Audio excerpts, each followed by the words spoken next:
Alright, greetings e-gamers. Welcome to another patch notes rundown here. This one for patch 9.8, currently coming from my mum's living room. A bit of a change of scenery here, but I'm going to dive real quick on into this one. Not a lot to say. Same thing as I always say, I want Vayne nerfed. Ghost hit, the Phantom hit, the 2-hit passive on the Gwynsuit has been a problem in the game ever since it's been released. Even back on, Sated Devourer. Please, dear God, just get rid of it. Or maybe change like every 3 hits, every 4 hits maybe could even be balanced. But in its current state, it's a big no-no. I think maybe Hecarim could do it just a little bit off the top, especially in his sort of top lane role. Sona Taric, I assume that they'll just see something to get rid of that duo, which is it's interesting enough. I don't know too much about it. But yeah, so that I know nothing about this patch. I know that Kayn got some Shadow Assassin buffs, and I think Nautilus gets touched as well, so that's always good. I like Nautilus, I think he's pretty fun to play if you're a tank player, so we're going to go straight into this. How do you do, fellow kids? Yes, how do you do?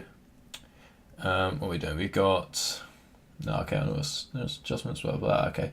Oh, and that was the ARAM stuff as well. That was last patch. I think they're getting rid of ARAM stuff this time around, which is a shame. I liked Butcher's Bridge, it was cool. It's nice change of scenery, because I did play ARAM this patch.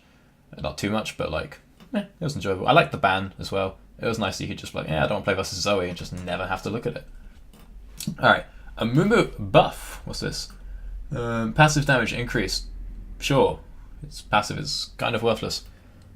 That's this cooldown load on his Q. Brilliant, because if he misses it, he's again a worthless champion.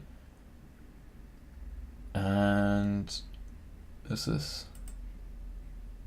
I don't fully understand what this means. Now follows enemies hit by Q if they move whilst he's mid-flight. Okay. So I guess if someone like QSSs and then flashes, you now go to where they are, which is, again, good thing. I suppose, like, if you're a Moomin player, I say this every week, but or every 2 weeks, if you're a Moomin player, you're happy, right? I don't know if that was a problem that a Moomin had, but now you don't. So now you'll be able to follow people, which is pretty good. What we got next? Camille. Okay, just buffing her in lane. Yeah, attack speed stat. She can't give those to a jungler. Can give them to a top laner. She can't jungle anymore, so it makes perfect sense. I don't even know if she's that weak top lane right now. I just think meta's a bit odd, but like if you play her versus any tank, you actually just also win the game. So it's interesting. I think we'll have to keep an eye on how she does, but I'm intrigued by it. We'll have to see how it goes. Cassiopeia. E-cost decreased at later ranks. Okay, I didn't again know Cassio needed buffs, but sure. Okay, cool. Alright, Cassiopeia is now stronger late game if you go for the machine gun build, I guess. Nice. Mana's not really too much of a problem on her by that stage of the game anyway, I don't think. But not too sure. W buff, brilliant. It's the most interesting part of Fiora's kit. And E costs flat and short. The E is like something that shouldn't feel expensive because it really doesn't feel like an ability. It's not very impactful. It's just extra auto, a bit of a slow. It's nice. But it's, yeah, I can understand if Riot thought, oh, it's overcosted, we want to keep it low down, that's fine.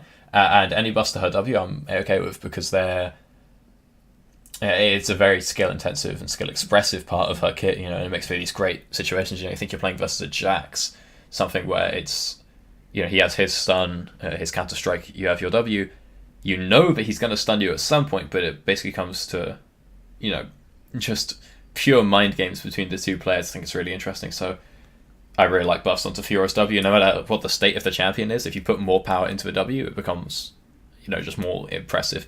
And so it looks like they're just trying to reward you for actually hitting it, because sometimes you just sort of throw it in general.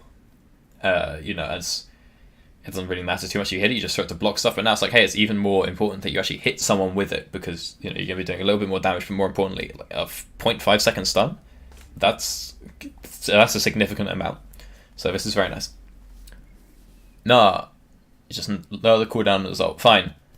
Nah, does this mean? Because realistically, all this matters is like how often can you use it? Because obviously Naz ult is gated by his Fury, and I don't know how many times you can go Mega during a 120-second period. I don't know if this means that you'll be able to get more ults off early. I'm definitely going to assume that like late game this is huge. Because it's 50 seconds off late game. I think you don't get it every time you go Mega now at level 16, but you're going to get it.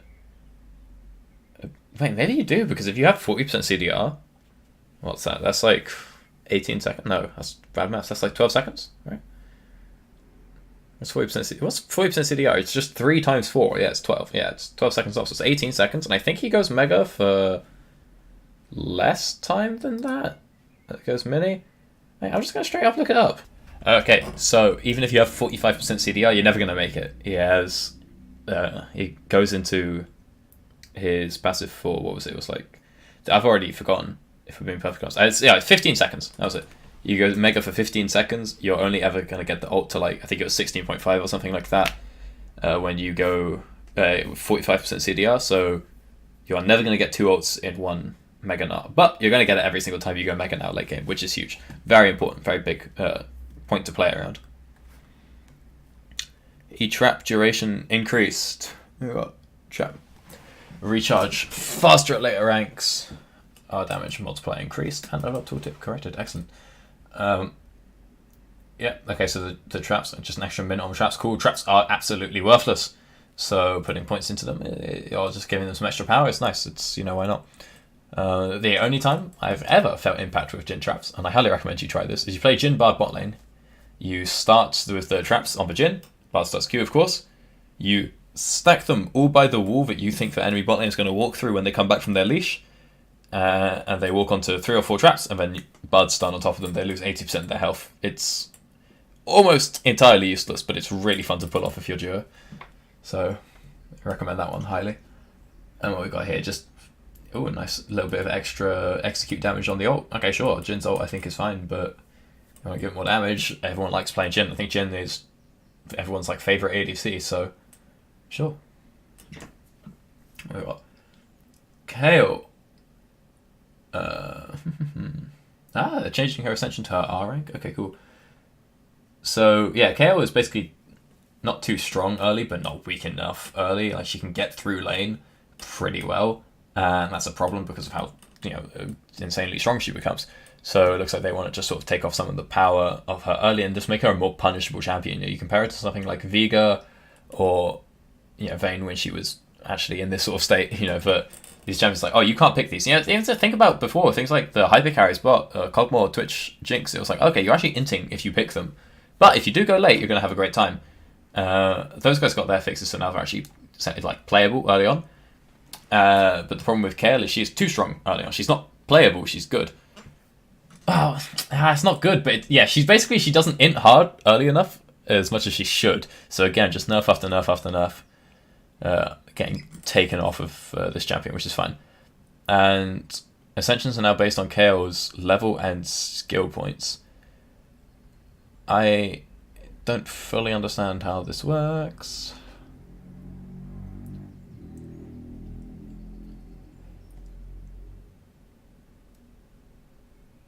What does it mean with R rank? Like, she has to skill ult to get things. Like, I don't. How is that different to before? Before it was, level 6, level 11, level 16, wasn't it? So now she actually has to put points in ult to do it. Like, were you not putting points in your ult before as Kayle? There's this bit. Shout out to Elixir of Skill and you lucky dogs who saw it drop enough to use the strat. Which means saw. That's like past tense. So does that mean it was tied to the ult before and now it's not? I don't really understand that, but I'm sure it'll make sense eventually. Now I heard about this one. Little buff to... Oh, Jesus Christ. Okay. 8-second cooldown from just level 1 on Shadow Step when you're Shadow Assassin Kayn. Like, this ability is so important. It's this entire kit. You are useless without it, so it's pretty huge to have it buff like this. I think Shadow Assassin Kayn is really fun. He has the highest burst combo, the fastest burst in the entire game. You thought it was bad getting hit by a Diana. He just WQ, and they come at exactly the same time. You can literally die in 0.01 seconds. He wins versus every assassin because of this as well. You think you're playing. You're playing like Kha'Zix versus Kayn. And when I say wins, I just mean a straight like face first 1v1. Something like Kha'Zix. Kha'Zix has to cast his Q. Kha'Zix has to auto attack. It doesn't matter. Like, those things take time. Kayn doesn't take time. And it's just the small things like that just means he always wins. If you ever played that matchup, And then against other things, like Zed or whatever, he just ults and he can dodge stuff, which is nice. This is disgustingly huge. I kind of want to try some Shadow Assassin Kayn here, but I feel like he's still going to be kind of useless. It's nice that they've said he's always overshadowed by Rast. And so instead of just nerfing Rast, the Riot special, they just buff Shadow Assassin. That's great job, right? They've actually buffed something instead of, just piling on nerfs to everything else. This is huge, but at the same time, I just feel like I'm probably not going to play Shadow Assassin Kayn. Because I don't really play, people aren't playing Assassin junglers right now anyway. Maybe Kayn's different, but I still feel like Rast just offers more to a team. And it's like, if I'm going to assassinate someone, what's the point, I feel like, especially in the current state of the game, it's like, going to assassinate someone, it's like, just get, zoned attacked, unlucky. Something like that. Maybe he'll be huge, but I feel like this is just okay, if you really like Shadow Assassin Kayn, just try and get rid of that glare. If you like Shadow Assassin Kayn, then, cool. And I do. Nice. Just don't know how it's going to work. Okay, because Yi needed buffs. I despise Yi. If Vayne is banned, I ban Yi. But to be fair, this definitely makes a lot of sense. Just ghost him during his ult. Sure. He definitely needs that. That just feels like it should have been there from the beginning. But I still hate this champion. Okay, Nautilus. What are we doing? We are upping the AP and... Okay. Here's the thing, lads. This is the one I heard about from people. Nautilus has seen a tiny bit of play on the last patch. You're seeing some action top, and even as an off-tank mid. We just it was only a small handful of games on the pro section of UGG in Korea, but it's 3 or 4 games. And it wasn't terrible. The people playing it's off tank Nautilus mid, and this is actually a really big ratio. I'm not saying AP Nautilus is going to become huge, but this is still a really nice ratio. I think you're definitely going to see people try it. I don't know how well it's going to go. I don't know the ratios. Actually, I don't know. Nah, we went over this, didn't we? I was talking to Orcs about this because we saw we knew that there was something coming with Nautilus and he was getting AP ratio buffs. And I think he has an insanely high AP scaling across his whole kit. I forget what it was. I think it was 300 or something. Just if you put everything into account, that's a lot of damage. His EAP as well. You get enough AP, you wave clear fast enough. Basically, the issue that I had with playing AP Nautilus was that your shield doesn't scale with AP. It scales with health. Because of that, if you ever hooked in on someone to engage a fight, you would just die, and you also wouldn't get the AP. You wouldn't get the extra dot damage from your W. But in the 1v1 situation, in early roams as well, Nautilus is going to be real strong. You have to be able to push out first, which is an interesting one. You're going to struggle in that regard. But I think in certain matchups, if I'm playing jungle and I've got a Nautilus mid and I want to contest an early crab, I think I'm not that disgusted by it. And then obviously just buffs onto his passive, which is nice, right? I think the Nautilus support has been fine for a long time, but I don't want to sound insane by saying AP Nautilus mid might be a thing, but I mean, it seems very similar to Lissandra, just with slightly worse wave clear, but in my opinion, better mobility and better engage. Interesting. I'll keep an eye on it. Maybe I'm just insane. Alright, what are we doing? We're buffing Ornn. Cool. Okay, just buffing his items. Nice, yeah. You wanna... See, Ornn has that really nice thing that if you want to strengthen him late game, you literally can just give him stats at a certain point in the game. So that's nice. They've only buffed the ones that Ornn uses, which is important. This is very much a buff to Ornn's tankiness himself, and they've shown that by going for, Sunfire Cape, Iceborne Gauntlet, and the Mask, Abyssal Mask. So, nice, sure, yeah. Again, I say this all the time, if you're an Ornn player, you're happy. Alright, Renekton. Base health, attack speed, armor growth rounded up. Q healing versus champions increased. Is any of this actually meaningful? Well, okay, getting the heals versus champions is very nice, but I feel like this is just very slight buffs to Renekton. I don't really feel like you need them. I think it's just right, genuinely. If they get out of here decimals, I think they are actually just rounding a lot of numbers here. Sure. Okay, I have nothing to say about that. Saying, okay, buffs to Sejuani. Sure. She's like the strongest tank, and tanks are still weak. What's interesting about buffing Sejuani is the other thing I heard about this patch is that Cinderhulk was not actually buffed last patch. The tooltip went through, but the actual change didn't. So that should be coming now further down these notes in this patch. So it's kind of weird that they would buff Sejuani. It's like, hey, we want to help her clear out a little bit. It's like, well, you did just buff Cinderhulk.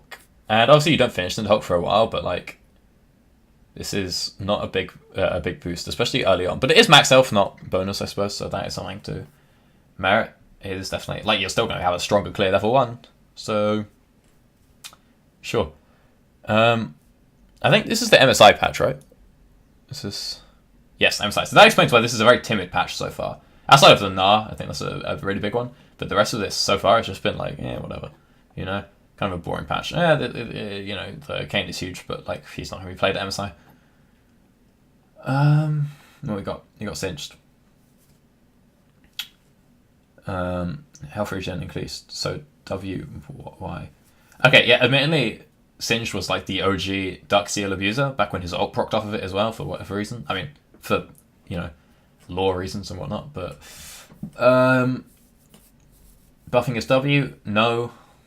Buffing Fling, whatever. I think Singed W and Soraka E are the two most disgusting abilities in the game because it's very hard to tell that you're actually on them. Like, it's not clear that you're being CC'd by them. I think Cassiopeia's W takes long enough to come out, it's small enough, and it's like, you know, it's kind of obvious you're taking the damage as well, you know. Her kit revolves around it. Like, you know, obviously if you're poisoned, then she's going to try and get the fangs on you. There's other ways to tell that you've been hit by it, but Equinox and Mega Adhesive, it's just like, why am I not getting out of here? Oh, I'm silenced. Oh, I'm grounded. So, I just really hate that ability. And they want to buff the slow.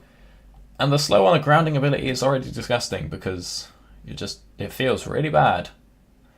So not too happy about that one, but at the end of the day, Singed is terrible after the Darksteel nerfs 17 times in a row, so makes sense. Alright, what we got? More Trundle buffs. These guys just really want to buff Trundle. He's been buffed like 7 patches in a row. At some point, this champion's gonna be OP, and I'm pretty certain he's not terrible in jungle right now, especially with Halo Blades. I think can work really well with him. Like his early game duel is just nutty. You think you already have the attack speed from his W and then the Chomp as well, which gives you the bonus AD. It's like, it's a really strong rune. You get the extra, the extra reset as well. It's a good time. No. I just don't know why Riot really want Trundle to be playable, but if tank meta properly comes back, Trundle's just going to be disgusting. What we got? We got Zed nerfs, because they buffed him a little bit too much before, understandable. So we take off some of his poke, some of his in-lane chip damage, and up the cooldown back on his W, which I'm pretty certain they just lowered it like 2 patches ago, but now they're upping it again. I mean, Zed's W is a huge ability, it's pivotal to his lane, so like cooldown nerfs to his W really are massive. 2 seconds doesn't sound like a lot, but it does seem kind of fair for the state that Zed's in. Again, just this patch is so mild. It's fine. Blade, Misfortune, sucks to be you.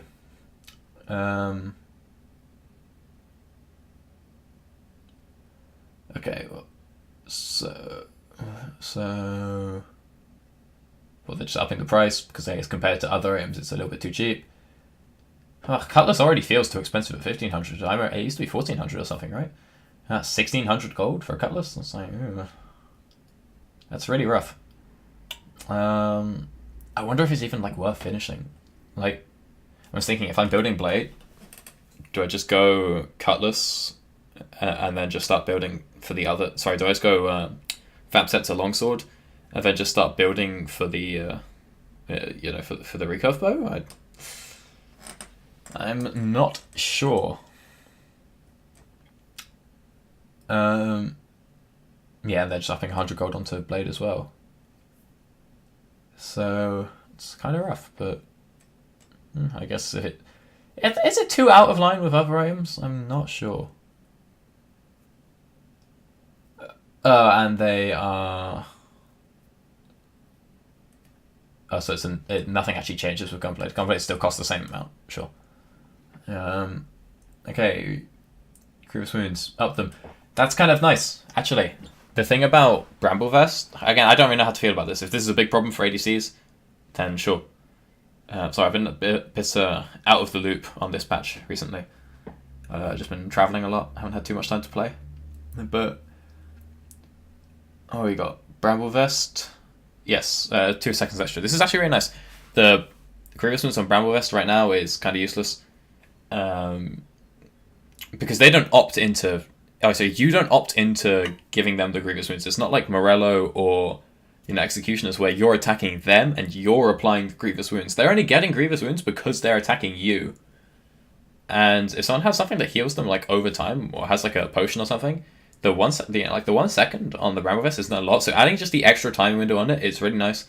On top of that, it's going to be things like if you're playing someone with a taunt and you taunt the ADC in a team fight, it's not like the second they stop attacking you, they're just going to lifesteal back to full. You do still have an extra window here. I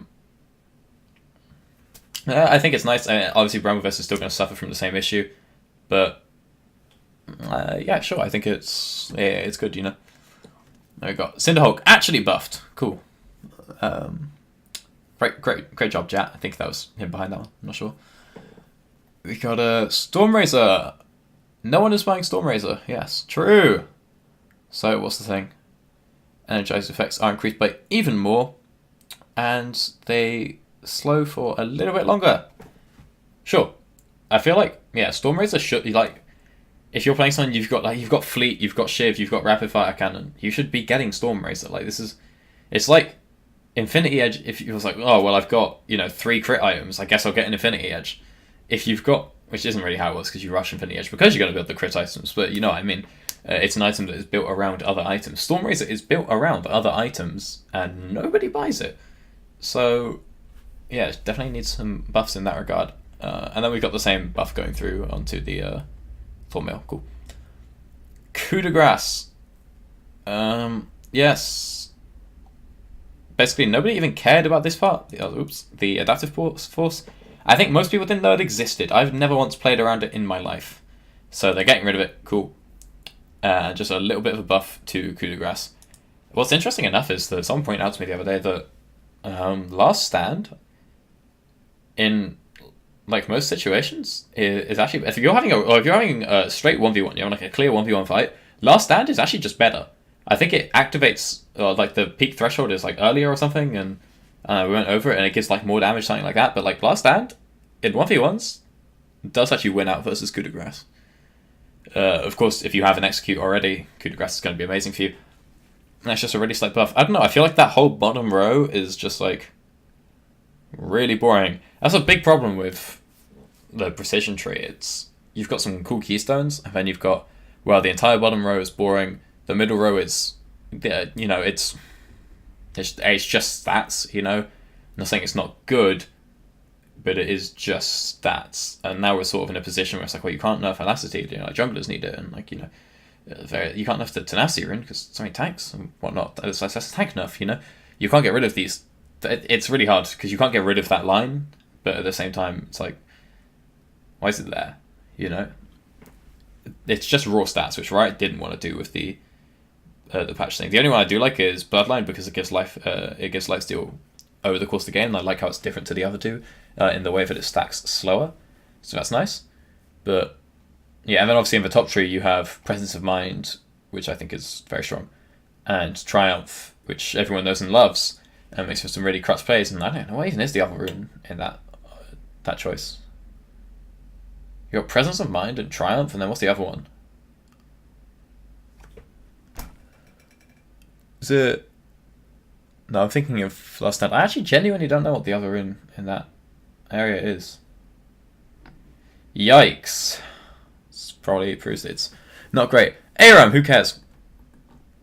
And bug fixes. Is the bug fix that my LP is no longer going to be plus 12, minus 23?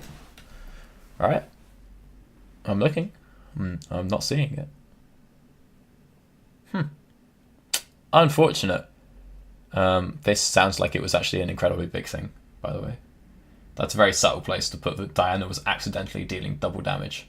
Or more than double damage. That's just sneak that one in at the bottom. Alright, yeah, cool. We got skins, I don't know. Ah, IG skins. They, everyone said it before, but they all look very similar. They're all just, yeah, very smooth, very blonde people. It's an interesting one. Genuinely cannot tell the difference when I look at the, just the faces. But hey. And that's it. Alright, cool. So, absolutely dead patch. Nothing happened, nothing changed. Is that a bad thing? No, I don't think anything was too OP last patch. Again, I didn't play too much, but I thought it was okay patch. Almost nothing has changed. Nari's going to be seen at MSI. It's a really weird one. But alright, I mean, not a lot to analyze here. Maybe Kayn's Giga broken, maybe he's not, I don't know. But, yeah, that's... Alright, that was kind of... Alright, well, thank you for watching. Come back in 2 weeks to see if maybe the game actually changes.